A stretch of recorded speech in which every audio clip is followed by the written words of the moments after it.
आपको याद है ना कि जिस ज़माने में ये तहरीक में एतमाद का खेल शुरू हुआ था, ये 2021 था, तो मेरे पे उन दिनों में पाबंदी थी। जी जी। मेरे पास काफ़ी फालतू टाइम होता था, तो मैं इस्लामाबाद में हर उस जगह पे पहुंच जाता था जहाँ पे अच्छा। कोई इस तरह की साजिश हो रही होती थी, और रात को लेट नाइट तक मैं उनके साथ बैठता था। तो ऐसी ही एक महफिल थी जिसमें कि शहबाज शरीफ साहब थे, बिलावल साहब थे, और इसके अलावा JUI के कुछ लोग थे। और मैं आपको ये भी बता देता हूँ कि उस वक्त शेख रुहेल असगर साहब जो हैं वो मुस्लिम लीग नून के MNA थे, तो उन्होंने एक खाने पे बुलाया हुआ था सबको, वहाँ पे उन्होंने मुझे भी बुला लिया। अच्छा। तो अब वो MNA नहीं है। तो वहाँ पर मैंने इन सब से पूछा था, ये मैंने खुद पूछा था शहबाज शरीफ साहब से, बिलावल साहब से, और गफूर हैदरी साहब थे वहाँ पे। मैंने इन तीनों से पूछा था कि आप इकट्ठे हैं सारे, और भी लोगों को आप ला रहे हैं, तो आप ये नहीं समझते कि अगर आप इमरान खान को तहरीक में एतमाद के ज़रिए हटाएंगे तो वो इस वक्त बहुत अनपॉपुलर है, तो वो एक हीरो बन जाएगा। तो इन सब का ये ख्याल था कि उन्होंने मुल्क तबाह कर दिया है, मुल्क बचाने के लिए इमरान खान को हटाना बड़ा ज़रूरी है। तो मैंने उनसे कहा कि देखें, बात ये है कि इतना तो मैं भी बेवकूफ़ नहीं हूँ, मुझे भी पता है कि जो जनरल बाजवा साहब हैं वो एक्सटेंशन लेना चाहते हैं एक और, तो एक और एक्सटेंशन लेना चाहते हैं, तो इसके लिए वो थोड़ा प्रेशराइज कर रहे हैं इमरान खान को, तो इसके लिए वो आपको इस्तेमाल कर रहे हैं। तो अगर आप लोग इस्तेमाल हो रहे हैं तो आपको लगता है कि इमरान खान साहब जो हैं वो इस तरीके से जनरल बाजवा साहब को एक्सटेंशन देने के बाद वो आपकी बात सुनेंगे? तो ये आए बाएँ शाएँ कर रहे थे सारे। तो नवाज शरीफ साहब जो हैं वो उस वक्त लंदन में बैठे हुए थे, और उस वक्त शाहिद खाकान अब्बासी साहब बहुत आ जा रहे थे उनके पास। बाजवा साहब और नवाज शरीफ साहब के दरमियान शाहिद खाकान अब्बासी साहब ने काफ़ी पैगाम रसानी भी की। तो ये एक तासुर है कि जी नवाज शरीफ साहब जो हैं वो चाहते थे कि इमरान खान के ख़िलाफ़ तहरीक अदम एतमाद ना लाई जाए। जो तहरीक अदम एतमाद आई थी वो नवाज शरीफ साहब की कंसेंट से आई थी, उनकी मर्ज़ी से आई थी, और उसके बाद फिर जब तहरीक अदम एतमाद टेबल हो गई, उसके बाद बाजवा साहब ने और जनरल फैज़ साहब ने कोशिश की कि ये वापस हो जाए, और ये सारे जो हैं इनको बुलाकर बाजवा साहब ने कहा इसको वापस करो। वहाँ पर जो बलूचिस्तान के कुछ रहनुमा थे वो डट गए थे, उसमें खालिद मक्सी साहब थे, उसमें अख्तर मैंगल साहब थे, और एक और बलूचिस्तान के रहनुमा थे। 3-4 जो बलोच रहनुमा थे ये डट गए थे। तो ये तासुर बिल्कुल गलत है कि जी नवाज शरीफ साहब जो हैं वो तहरीक एतमाद के। लेकिन मीर साहब यही दोनों हजरात फिर PDM हुकूमत का भी हिस्सा बने थे, अगर उस वक्त वो डट भी गए थे कि हम नहीं इसका वो बनते पार्ट।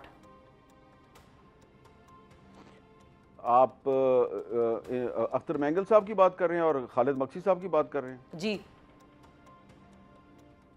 जी हाँ, ये बिल्कुल बने। खालिद मक्सी साहब जो है उन्होंने तो जनरल बाजवा को यहाँ तक कहा था उस मीटिंग में कि बाजवा साहब मैंने तो अभी 24 घंटे पहले जो है बाप पार्टी जो है उसकी तरफ से प्रेस कॉन्फ्रेंस का ऐलान किया और मैंने इनकी हमायत की है। तो अब आप कह रहे हैं जी कि तहरीक एतमाद वापस लो और इमरान खान शुड कंटिन्यू, तो ये तो फिर आप इस तरह करें, फिर आप मार्शल लॉ लगा दें इस मुल्क में, अगर आपने इस तरह ही करना है। तो ये देखिए ज़रा, बाप पार्टी जिसके बारे में कहा जाता था कि वो बिल्कुल इस्टेब्लिशमेंट की जेब में थी, उसके रहनुमा खालिद मक्सी साहब ने इनकार कर दिया। बाद में अख्तर मैंगल साहब PDM में शामिल हुए, लेकिन फिर उनके इख्तलाफात हो गए, क्योंकि वो उनके इख्तलाफात इमरान खान से भी हुए थे। वो इमरान खान के साथ भी एक पॉइंट पर उनके साथ गए थे कि आप लापता अफराद का मसला हल करें। जब वो मसला हल नहीं हुआ उन्होंने उनका साथ छोड़ दिया।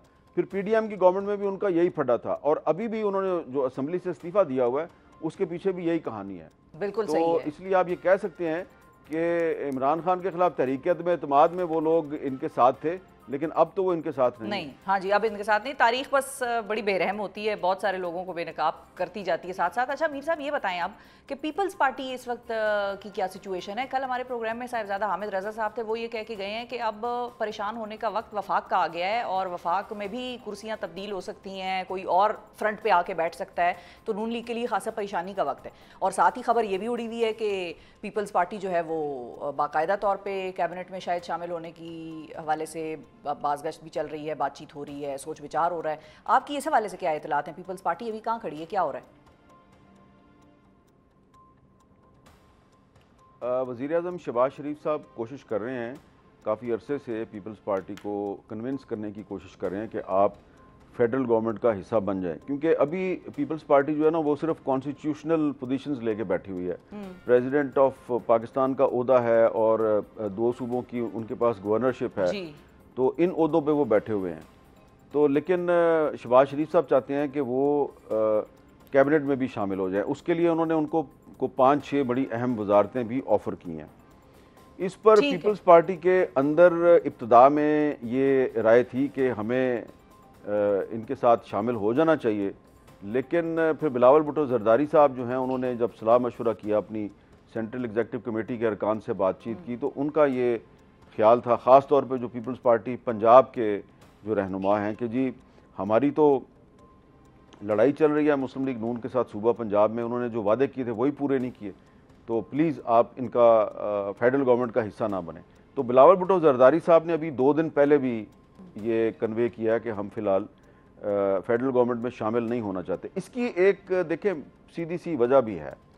इसकी एक वजह ये है कि ठीक है, वो वजह यह है कि ठीक है, सुप्रीम कोर्ट ऑफ पाकिस्तान ने मखसूस नशस्तों पे एक ऐसा फैसला दिया है जिससे कि मुस्लिम लीग नून को बहुत ज़्यादा फ़ायदा हुआ है, उसकी सीटों की तादाद बढ़ गई है। लेकिन इसके बावजूद ये हुकूमत इतनी अनपॉपुलर है कि पीपल्स पार्टी जो कि इनकी इत्तेहादी है, वो उस पार्टी के वोटों से ये हुकूमत खड़ी है। उसके बावजूद पीपल्स पार्टी इस हुकूमत की काबीना में शामिल होने से गुरेज कर रही है और मुसलसल गुरेज किए जा रही है। और अभी मुझे लगता है कि फ़िलहाल आने वाले काफ़ी अरसे तक पीपल्स पार्टी गुरेज की पॉलिसी ही इख्तियार करेगी। गुरेज ही करेगी, बिल्कुल ठीक है। पाकिस्तान की सियासत के हवाले से हमने बात की, लेकिन पाकिस्तान की सियासत में एक और नया आइडिया इंजेक्ट हो गया है, आप इसको कहें कि सामने आया है, इंट्रोड्यूस कराया जा रहा है, वो है अब्राहम अकॉर्ड के नाम से। अब्राहम अकॉर्ड वो मुआहिदे जिनके हवाले से हमने प्रोग्राम के आगाज़ में आपको बताया।